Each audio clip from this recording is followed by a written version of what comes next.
So we got the Indianapolis Colts. We're going to do a football preview for the San Francisco 49ers. And what stands out about the Indianapolis Colts?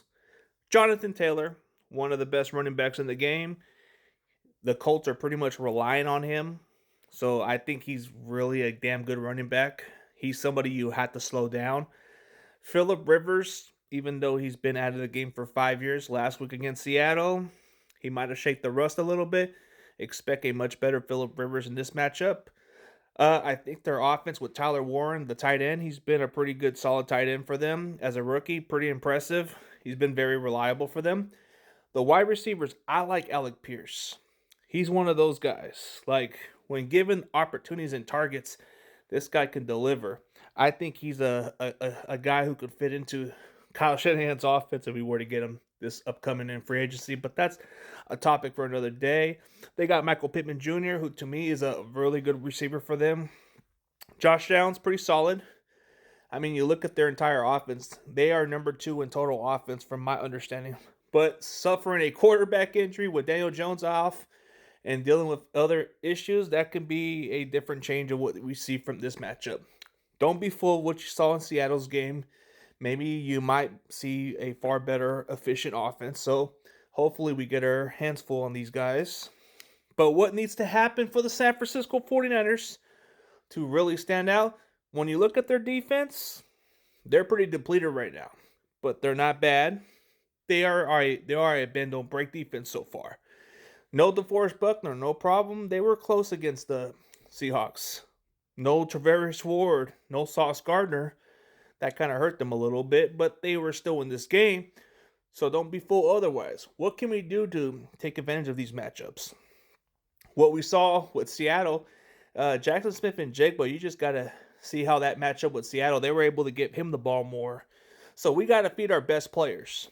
Christian McCaffrey should have a field day as far as catching the ball or as far as the other receivers. We need Jennings to get involved. If Pearso can play this week, then that's great. But I think it's concerning that he might not play this week. So we might have to go with somebody else.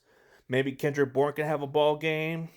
Maybe Robinson, we'll see. We just got to hope we get some favorable matchups. In order for us to beat the Indianapolis Colts, it all starts slowing down Jonathan Taylor, man. We got to limit that because they're very relying on this guy right now because we don't know what Phillip Rivers can be. He can be tricky. He can be shaking the rust and play the old Rivers. So we don't know. If we take away the running game away from them, that will be a one dimension for them because he pretty much takes their offense to the next level. So we got to slow him down for sure. Number 2, we have to capitalize on these opportunities because we're going to play a depleted defense and we got to take advantage of those big plays and we got to get some points on the board and all that stuff. So it comes down to that. And then most of all, try to capitalize on some turnovers. If we can get turnovers against the Colts, this game won't even be close. But realistically, it's going to come very close in this matchup. So who do I really got to win this game?